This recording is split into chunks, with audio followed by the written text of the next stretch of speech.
नए पिक्सल्स आखिरकार आ गए हैं। हमारे पास पिक्सल 10 है, पिक्सल 10 प्रो है और पिक्सल 10 प्रो एक्सएल भी है और इस वीडियो में मैं आपको इन सब के बारे में बताऊंगा। लेकिन जब भी कोई नया पिक्सल लॉन्च होता है तो हमेशा एक शंका रहती है। असल में दो शंकाएं होती हैं। एक तो जाहिर तौर पर कनेक्टिविटी को लेकर है और दूसरी ओवरहीटिंग को लेकर। लेकिन इन सभी नए पिक्सल्स के साथ क्या गूगल ने आखिरकार इन समस्याओं का हल निकाल लिया है या ये अब भी मौजूद है? लेकिन एक बात तो तय है, गूगल पिक्सल्स फ्लिपकार्ट पर बेहद लोकप्रिय हैं। बस इन आंकड़ों को देखिए। ठीक है, तो मैं पिछले 10 दिनों से पिक्सल 10 लेमन ग्रास कलर का इस्तेमाल कर रहा हूं और मेरी टीम पिक्सल 10 प्रो और पिक्सल 10 प्रो एक्सएल का इस्तेमाल कर रही है। लेकिन आप यहाँ 5 बॉक्स देख रहे हैं, जिनमें से 2 मैंने अभी तक अनबॉक्स नहीं किए हैं क्योंकि मैं ये आपके साथ करना चाहता था। तो चलिए अब इन्हें अनबॉक्स करते हैं। तो ये ठीक है, तो ये वाला पिक्सल 10 प्रो एक्सएल और पिक्सल 10। आइए इन दोनों को अनबॉक्स करते हैं और देखते हैं कि बॉक्स के अंदर आपको क्या मिलता है। ठीक है, बॉक्स बिल्कुल पिछले साल जैसा ही दिखता है, कुछ भी नहीं बदला है। बॉक्स के पीछे से इन दोनों टेप्स को फाड़िए और बस इसे इस तरह स्लाइड करके खोल लीजिए। और ये लीजिए, आपके सामने है। ये है पिक्सल 10 प्रो एक्सएल और आप देख सकते हैं बॉक्स के ऊपर ये लाइन बनी हुई है। ठीक है, ये फोन सही मायने में यहीं पर ही है।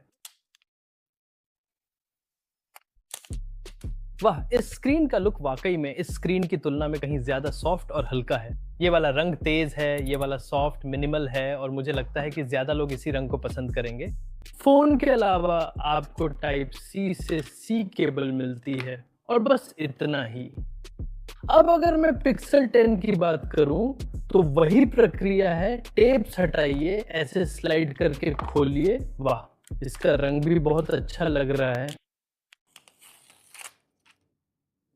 वाह, कितना सुंदर रंग है। मुझे ये रंग वाकई बहुत पसंद आया। इन दोनों में से आपको कौन सा ज्यादा पसंद आया, मुझे बताइए। ठीक है, आगे बढ़ते हैं। अब इन सभी फोनों के पीछे गोरिल्ला ग्लास विक्टस 2 की प्रोटेक्शन मिलती है और साथ ही IP68 रेटिंग भी है। हालांकि फोन का वजन थोड़ा बढ़ गया है, लेकिन इसके पीछे एक बहुत अच्छा कारण है। अब सभी फोनों में पिक्सल स्नैप आता है, जो असल में एंड्रॉयड के लिए मैगसेफ जैसा है। ये सिर्फ पिक्सल 10 प्रो या पिक्सल 10 प्रो एक्सएल में ही नहीं बल्कि पिक्सल 10 में भी है, जैसा कि आप देख सकते हैं। ये बहुत उपयोगी है क्योंकि मैगसेफ एक्सेसरीज का बाजार बहुत बड़ा है और हम सभी अपनी पसंद की कई तरह की एक्सेसरीज ले सकते हैं। इसके अलावा मुझे इन नए पिक्सल फोनों का हाथ में पकड़ने का एहसास बहुत पसंद आया। ये बहुत प्रीमियम दिखते हैं, इनका डिज़ाइन बहुत सटल है, इनमें चुनने के लिए कई रंग हैं और जब मैं इस फ़ोन को पब्लिक में इस्तेमाल कर रहा था, कैमरा सैंपल्स ले रहा था, तो बहुत से लोग मेरे पास आकर पूछने लगे कि ये कौन सा फ़ोन है।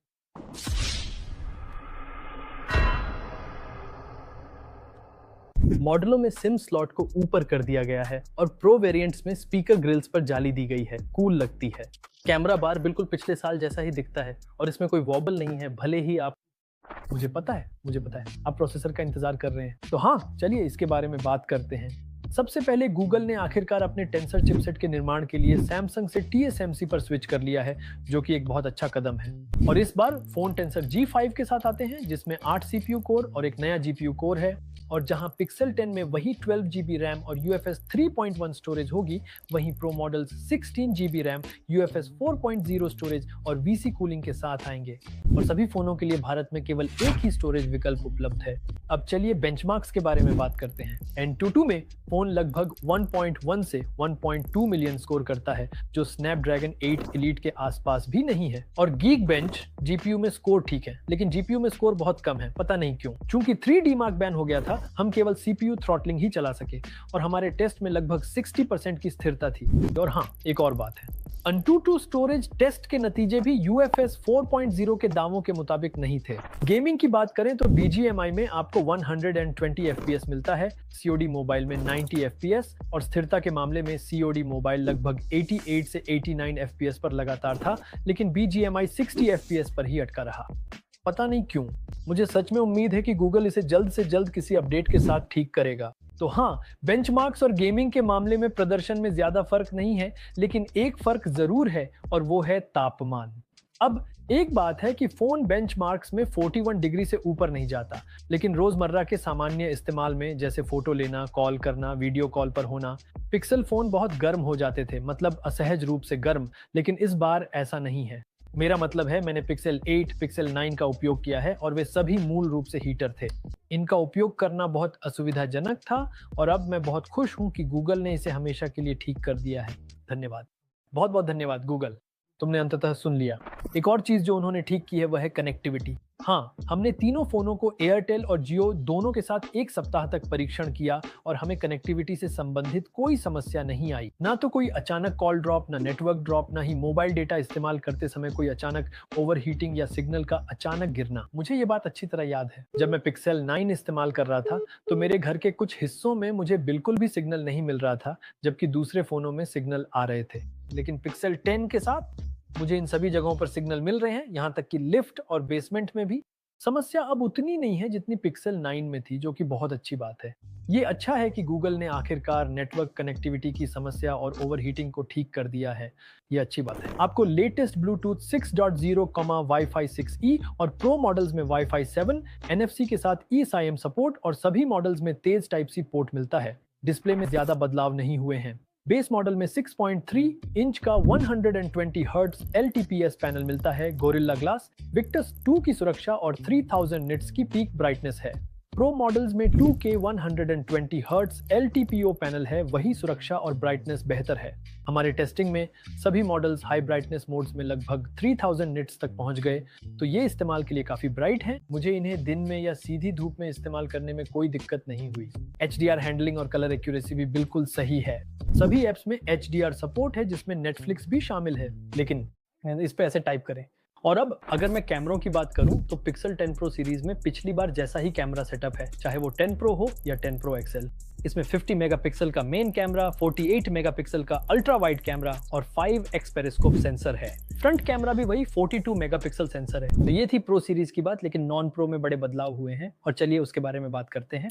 अब मेन कैमरा छोटा 48 मेगापिक्सल सेंसर है। अल्ट्रा वाइड अब 48 मेगापिक्सल की जगह 13 मेगापिक्सल का है और मैक्रो के लिए ऑटो फोकस भी नहीं है। लेकिन सबसे बड़ा सुधार ये है कि इसमें नया 10.5 मेगापिक्सल 5x पेरिस्कोप सेंसर दिया गया है, जो पिछले साल नहीं था। अब इससे पहले कि मैं आपको कैमरा सैंपल्स दिखाऊं, चलिए कुछ सबसे शानदार नए कैमरा फीचर्स पर नजर डालते हैं। सबसे पहले इसमें कैमरा कोच है, जो बहुत उपयोगी है अगर आप फोटो खींचने में अच्छे नहीं हैं। मान लीजिए आप फोटो क्लिक कर रहे हैं, बस कैमरा खोलिए और उसे सीन के सामने रखिए और अब इस बटन को टैप कीजिए। यहाँ आपको कई सुझाव मिलेंगे कि आप तस्वीर में ठीक ठीक क्या चाहते हैं। आप क्लोजअप चाहते हैं, आप पूरा सीन चाहते हैं, आप कुछ और चाहते हैं, या शायद आप पूरी तरह से किसी अलग सब्जेक्ट पर फोकस कर रहे हैं। या अगर आप इनमें से कुछ भी नहीं चाहते तो आप बस गेट इंस्पायर्ड बटन दबा सकते हैं और वहां आपको AI की मदद से कुछ वाकई अच्छे सुझाव मिलेंगे। अब आप किसी भी सुझाव पर टैप कर सकते हैं और यह आपको बिल्कुल उसी फोटो को क्लिक करने का स्टेप बाय स्टेप तरीका बताएगा। बेस्ट टेक भी अपने आप काम करता है, तो जैसे ही आप फोटो लेते हैं यह अपने आप सबसे अच्छी फेस रिएक्शन चुन लेता है। आपको कुछ भी करने की जरूरत नहीं है। प्रो सीरीज में 2 अतिरिक्त फीचर्स भी मिलते हैं, जैसे प्रोरेस जूम, जिससे आप 100x तक फोटो ले सकते हैं, और फिर यह ऑफलाइन AI मोड का इस्तेमाल करके फोटो को अपस्केल करता है। इस सैंपल में आप देख सकते हैं कि इसने टेक्स्ट को कितना बेहतर किया है, और इस पक्षी की फोटो में तो ऐसा लगता ही नहीं कि ये 100x शॉट है ना? अगला फीचर है 50 मेगापिक्सल पोर्ट्रेट्स, लेकिन जब हमने इसे असल में टेस्ट किया तो 50 मेगापिक्सल की तस्वीरें 12 मेगापिक्सल के मुकाबले ज्यादा सॉफ्टन लगती हैं। पता नहीं क्यों, मुझे उम्मीद है कि गूगल इसे किसी अपडेट के साथ ठीक करेगा। और वैसे अगर आप आस्क फोटोज फीचर के बारे में सोच रहे हैं तो यह अभी उपलब्ध नहीं है, लेकिन बहुत जल्द आ जाना चाहिए। अब मैं आपको उन सभी फोनों से ली गई तस्वीरें दिखाता हूँ। पिक्सल 10 का मेन कैमरा नेचुरल रंगों के साथ फोटो खींचता है। HDR हैंडलिंग भी अच्छी है, लेकिन डिटेल्स सबसे बेहतरीन नहीं है। यही बात अल्ट्रा वाइड कैमरा पर भी लागू होती है, क्योंकि ये सिर्फ 30 मेगापिक्सल सेंसर है और जब आप थोड़ा जूम इन करते हैं तो डिटेल्स की कमी साफ दिखती है। नाइट टाइम फोटोज में रिजल्ट्स वाकई बहुत अच्छे दिखते हैं और हम जानते हैं कि पिक्सल की प्रोसेसिंग कितनी शानदार है। 5x पेरिस्कोप लेंस भी अच्छी डिटेल्स के साथ वाकई बेहतरीन शॉट्स लेता है और सभी सेंसर में रंग भी एक जैसे ही रहते हैं। पोर्ट्रेट्स की बात करें तो हम पेरिस्कोप का इस्तेमाल नहीं कर सकते, लेकिन जैसा कि आप इन तस्वीरों में देख सकते हैं, स्किन टोन बहुत अच्छी आती है। सेल्फी में भी नेचुरल स्किन टोन और अच्छी डिटेल्स मिलती हैं। लेकिन जो चीज मुझे सबसे ज्यादा हैरान कर गई वो है वीडियोस। आप 40-60 FPS तक शूट कर सकते हैं, रंग गहरे और समृद्ध दिखते हैं और स्टेबिलिटी भी काफी प्रभावशाली है। तो हाँ, भले ही कैमरों को डाउनग्रेड किया गया है, लेकिन तस्वीरें अब भी बहुत अच्छी दिखती हैं और हम सब जानते हैं कि ब्लाइंड कैमरा टेस्ट में हमेशा पिक्सल ही जीतता है और 2025 में भी पिक्सल फोन की प्रोसेसिंग अब भी बहुत शानदार है, खासकर नाइट टाइम शॉट्स के लिए।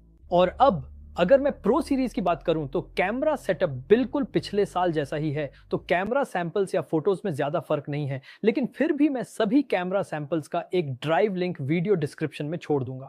उम्मीद है कि अगली बार ये बेहतर PWM नंबरों के साथ आएंगे। अगर मैं स्पीकर्स की बात करूं तो तीनों ही फोन में स्टीरियो स्पीकर्स हैं जिनमें अच्छी सेपरेशन और लाउडनेस मिलती है। लेकिन अगर आप मुझसे पूछें तो मुझे बेस मॉडल के स्पीकर्स प्रो मॉडल्स की तुलना में कहीं ज्यादा इमर्सिव लगते हैं। खुद ही सुन लीजिए।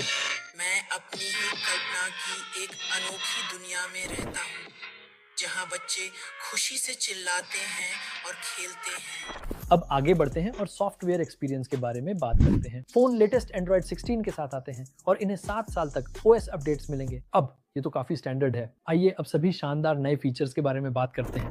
सबसे पहले इसमें मैजिक क्यू है जो आपको जरूरत के समय उपयोगी जानकारी दिखाता है। कॉल्स के लिए वॉइस ट्रांसलेशन है जिसमें हिंदी भी शामिल है और ये आपकी आवाज की नकल करने की भी कोशिश करता है। यहाँ मेरी आवाज का एक सैंपल है। हिंदी में बोलता है, अरे भाई मैं ज्यादातर चाय तब पीता हूँ जब सूरज आसमान में होता है और जब शाम आसमान में छा जाती है। मैंने नया चैनल ऐप भी आजमाया।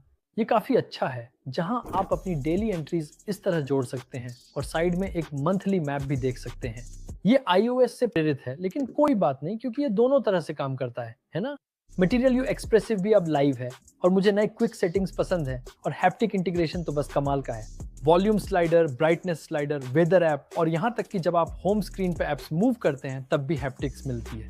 मुझे हैरानी हुई कि सॉफ्टवेयर के साथ मेरा अनुभव बहुत स्मूथ रहा और रैम मैनेजमेंट भी एकदम मजबूत है। एक और क्षेत्र है जहां इन सभी फोनों में सुधार हुआ है और वह है बैटरी। इन सभी में बड़ी बैटरी और तेज चार्जिंग मिलती है, लेकिन प्रो XL ही एकमात्र है जिसमें लेटेस्ट 25 वॉट Q2.2 चार्जर है। और जैसा कि मैंने पहले कहा, ये मैग्नेटिक चार्जिंग को सपोर्ट करते हैं, ठीक वैसे ही जैसे आईफोन्स में होता है। हमारे टेस्टिंग में Pixel 10 और Pixel 10 Pro पर हमें लगभग 5.5 से 6 घंटे का SOT मिला, लेकिन 10 Pro XL पर यह लगभग 6.5 घंटे था, जो कि अच्छा है। लेकिन हम अभी भी बैटरी की टेस्टिंग करते रहेंगे, तो पूरी समीक्षा के लिए जुड़े रहें क्योंकि वह बहुत जल्द आने वाली है।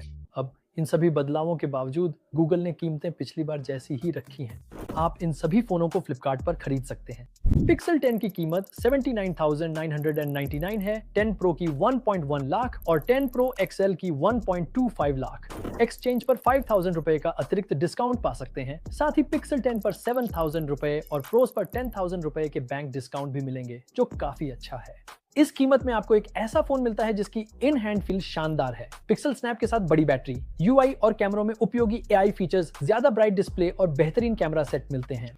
परफॉर्मेंस अभी भी उम्मीद के मुताबिक नहीं है, लेकिन सबसे जरूरी बात यह है कि इन्होंने ओवरहीटिंग और नेटवर्क की समस्याओं को ठीक कर दिया है और यह वाकई में बहुत अच्छी खबर है। तो मेरी तरफ से बस इतना ही। अगर आपको इन फोनों में से किसी के बारे में अभी भी कोई सवाल है तो बेझिझक हमें कमेंट्स में पूछें और हम उनका जवाब देंगे। देखने के लिए धन्यवाद और मैं आपको अगले वीडियो में मिलूंगा।